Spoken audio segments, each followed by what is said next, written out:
ومن أبرز الأصوات الثقافية والفكرية اللي كنلتقيو بها في منتدى حقوق الإنسان بالصويرة المفكر والكاتب والباحث في الشؤون السياسية والإسلاميات الأستاذ والروائي اللي أنا سعيدة كتير بالاستضافة ديالو على راديو أصوات رشيد بن الزين واللي اليوم غادي نتكلموا معاه طبعا على التيمة والمحور ديال هذا المنتدى وعلى أمور أخرى اللي كتهمنا طبعا وكتهمكم مستمعين دائما على راديو أصوات، وهو اللي معروف عليه أنه دائما كيبحث في المعنى ديال الأشياء بعمق، وخلال المسار ديالو اشتغل على قضايا كتهم الهجرة والغياب والصمت والجروح، وكذلك سائل قضايا إنسانية كونية. Rachid Benzine, bonjour et bienvenue sur Radio Aswat. Bonjour, merci de cette invitation. Et merci à vous de répondre à notre invitation sur Radio Aswat. C'est une première sur Radio Aswat. Absolument, j'adore votre radio que j'écoute depuis Paris. Et c'est une radio, certes, qui aujourd'hui compte des millions d'auditeurs à travers le monde. Donc, merci de nous écouter via également notre application Radio Aswat. Alors, aujourd'hui, vous participez à ce forum, à ce panel extraordinaire. Vous participez donc à ce forum autour du thème Jeunesse du monde, liberté, identité, avenir. Est-ce que ce type d'espace pour vous est important dans le monde dans lequel nous évoluons et dans le monde dans lequel la jeunesse évolue aujourd'hui? Je trouve d'abord que c'est toujours important que les gens se rencontrent, d'être ensemble dans un espace, parce que le grand risque auquel nous sommes confrontés aujourd'hui à travers les réseaux sociaux, c'est que les gens ne se rencontrent plus, que les corps disparaissent. Et vous ne vous adressez pas du tout de la même manière à quelqu'un lorsque son corps est là, lorsque son visage est là. Et vous pouvez lire aussi à travers le visage, il y a de la retenue. Et il ne peut y avoir de dialogue que s'il y a d'abord l'idée de la retenue. Et une retenue qui passe aussi par l'écoute. Et aujourd'hui, à Souera, d'avoir cette capacité de discuter du terme jeunesse au pluriel du monde, avec des mots tels que liberté, avec des mots tels que identité, la question aussi de l'avenir. Pour moi, c'était important de pouvoir interroger ces mots, non pas par rapport à ce qu'ils signifient, puisque les significations sont multiples, mais plutôt d'essayer de se dire qu'est-ce que ce mot ou ces mots font dans les corps, dans le monde. Donc, ce qui m'intéresse, c'est plutôt l'idée de l'agir. Alors, la liberté est au cœur du thème de cette édition. Vous travaillez vous-même depuis des années sur les questions de reconnaissance, de justice, également de dialogue interreligieux. Est-ce que la liberté, telle que les jeunes la vivent aujourd'hui, a changé de nature et de territoire et de signification à votre sens ? Tout d'abord, si on prend le terme juste en arabe, hurriya, et l'idée qu'on trouve chez la plupart des lexicographes arabes notamment, c'est cette idée de l'image du soleil qui brûle. C'est-à-dire, c'est la brûlure portée à une telle intensité qu'il y a quelque chose qui lâche. C'est comme vous avez une braise et l'intensité va devenir si forte que vous devez lâcher. Donc c'est d'abord l'idée très intéressante de quelque chose qui relève de la chaleur. Et c'est intéressant parce que l'idée entre l'homme libre et l'esclave, c'est une question d'intensité, de chaleur. Et donc ça nous permet de repenser que toutes les oppressions, finalement, ce sont des choses qui vont refroidir, je dirais, la jeunesse. Ça peut être l'humiliation, ça peut être le chômage, ça peut être le manque d'école, ça peut être le manque de santé qui vont petit à petit baisser l'intensité de cette chaleur. Et je trouvais très intéressant de se dire à partir du moment où le terme shabab, c'est cette idée de l'intensité qui monte, le hurriya, cette liberté d'à partir du moment où d'une chaleur qui est portée à son paroxysme, il y a quelque chose en termes d'image qui pousse fondamentalement à l'action. Et que la jeunesse est d'abord un état, parce que vous pouvez être vieux biologiquement, mais avoir cette intensité. Et c'est intéressant parce que ça casse complètement nos catégories de pensée. Et à partir du moment où ça les transforme, ça ouvre à l'action. Alors, il y a également un mot qui est polémique, qui suscite toujours la polémique. Et on a vu autour de cette table ronde les avis converger l'identité. Oui. Qu'est-ce que ce mot signifie pour vous, vous qui avez évolué entre deux mondes et avec, on va dire, une double ou peut-être une multitude d'identités. Oui, ben, je reprendrai ça sous deux termes à la fois sous... Al-Houïa. ouais, exactement. Sous l'épaule d'abord de Paul Ricoeur qui dit que l'identité d'abord, elle ne peut être que narrative. C'est une narration. Et donc la narration, elle est toujours infinie. Vous pouvez vous raconter de différentes manières et la narration elle est toujours ouverte dans la mesure où l'être humain c'est d'abord un être narratif et nous sommes les histoires auxquelles nous adhérons. D'abord ce sont des récits, ça c'est quelque chose de fondamental. Et la deuxième chose à partir de l'arabe, le terme houïa, c'est qu'il y a à la fois l'idée de houwa, c'est quelque chose qui est absent. Il y a ana, anta, puis huwa, quelque chose de huwa, c'est d'abord l'absent. Et l'absence ne peut être jamais saisie. Et hawiya, c'est l'idée d'un puits sans fond. Vous voyez, donc il y a quelque chose qui montre qu'à partir de l'arabe, le geste de l'identité, il se constitue à partir du vide. Et c'est à partir du vide, il faut laisser du vide pour pouvoir dire l'identité.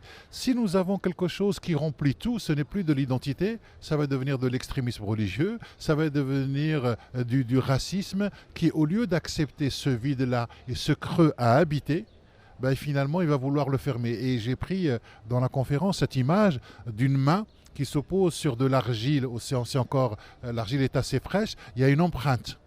Ben, l'identité, c'est cette empreinte-là. Et ce vide qu'a laissé votre main, mais la main n'est plus là. Sauf si vous voulez remplir ce vide. Et je trouve que cette idée du vide, elle est importante parce que c'est à partir d'un espace de vide que vous pouvez bouger.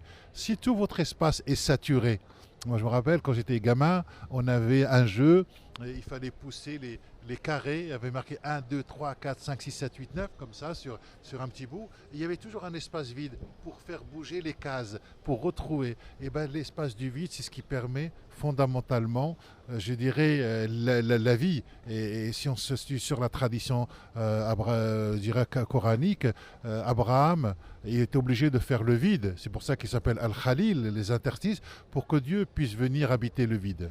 Est-ce que finalement, aujourd'hui, on n'est pas témoin d'une certaine stigmatisation de l'identité, de cette notion d'identité, parce que les gens naissent et ils sont porteurs d'une identité, un peu à l'image d'une religion. C'est quelque chose qu'on hérite, c'est quelque chose qu'on acquiert à travers son parent, à travers son appartenance à une zone géographique, à une nation, à un territoire.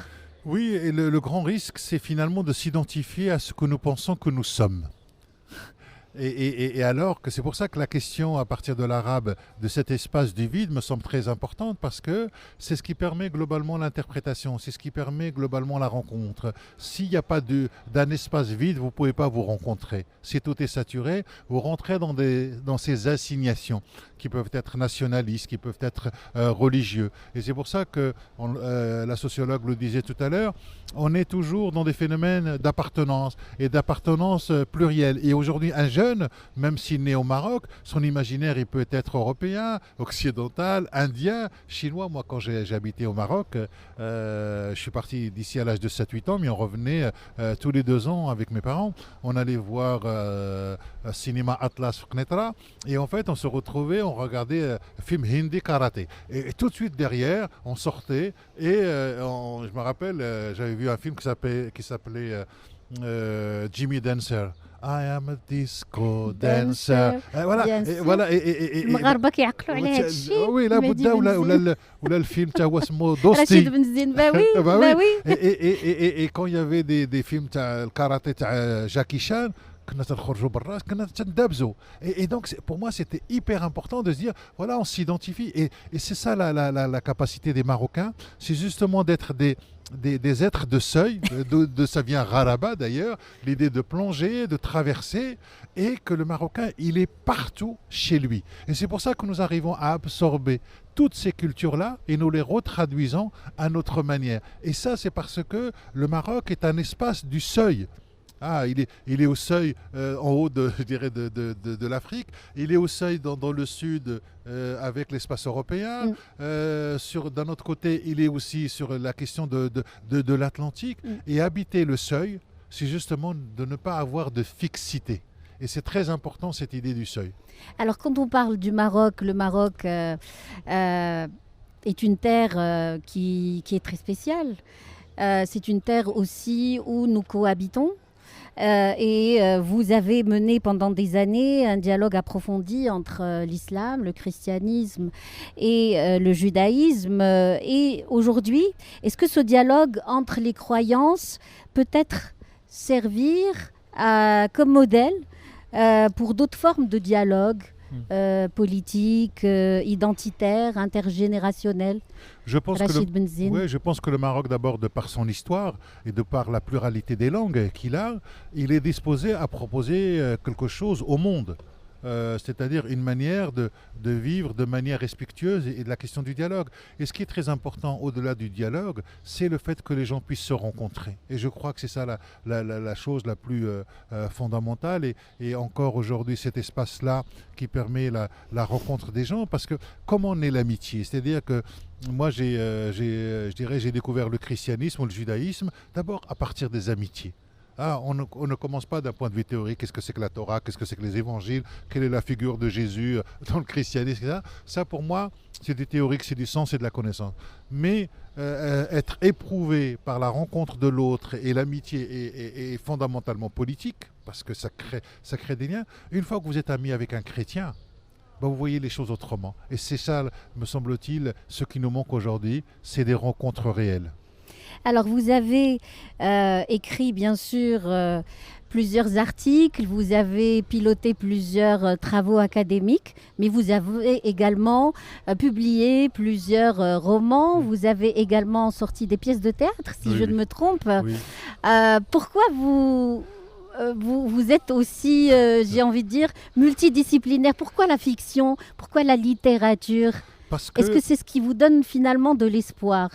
Ça donne de l'espoir, puis ça permet aussi d'aborder la question de la vérité et du sens autrement. C'est-à-dire que face à un phénomène d'essentialisation ou de déshumanisation, puisqu'on va essentialiser, et les Marocains sont comme ceci, les musulmans sont comme là, les Palestiniens sont comme ceci, les Israéliens sont comme cela, etc., des discours idéologiques, le fait de raconter la vie d'un être, comme j'ai essayé de le faire dans L'homme qui lisait des livres, oui, c'est d'abord l'histoire votre dernier ouvrage. Ouais, c'est l'histoire d'abord d'un Palestinien dont la mère est musulmane, le père est chrétien, pour montrer de la complexité, et qui est libraire, et qui montre comment on essaye de survivre face aux bombes et l'importance des mots, l'importance de la littérature, des romans. Et à chaque fois que j'essaie d'aborder un problème, j'essaie de trouver quelle est la meilleure forme pour l'aborder. Et le prochain, ça sera un essai, ça s'appelle Le chagrin de la République, c'est-à-dire le chagrin comme concept philosophique et politique pour analyser la notion de perte. Lorsque les pertes ne sont pas prises en charge dans une société, ces pertes vont devenir le lieu du ressentiment et de la colère. Et à partir du moment où on est dans ces affects-là, qui sont des affects politiques, on va désigner un bouc émissaire qui est le responsable d'un certain nombre de pertes. Or, le principe du chagrin, c'est que nous le portons ensemble. C'est une question de corps. Il s'agit de traverser cette question du chagrin. Et en tout cas, pourquoi? Parce que je dirais la situation politique en France, avec les élections qui vont arriver, j'essaie de me dire, voilà, la nouvelle forme ne peut pas être la forme littéraire, ça doit être l'essai, donc c'est pour ça que je reviens à l'essai. Rachid Benzine, vous incarnez la diaspora marocaine sur le plan intellectuel et philosophique. Aujourd'hui même, nous soutenons très fort les Lions de l'Atlas. Notre équipe qui joue, qui gagne, qui participe au Mondial 2026, qui va, Inch'Allah, jouer lundi prochain. Nous sommes samedi, vous nous écoutez toujours sur Radio Aswat, des Sawira, du Forum des droits humains. كنتمناو طبعا كل التوفيق والنجاح لمنتخبنا الوطني المنتخب الوطني اللي فيه بزاف ديال اللعابه اللي هما يعني ابناء المهجر من اصول وجذور مغربيه. Qu'est-ce que vous ressentez par rapport à ça? Tout d'abord, je suis très heureux qu'une très grande partie de l'équipe nationale soit constituée des Marocains du monde. Et ça montre bien que les Marocains ont cette capacité de briller à l'international. Mais ça montre aussi que le Maroc peut aussi, je dirais, capter cette énergie au bien du pays. Et quand nous avons des joueurs qui choisissent le Maroc alors qu'ils ont la possibilité aussi d'ailleurs, c'est aussi ce choix-là.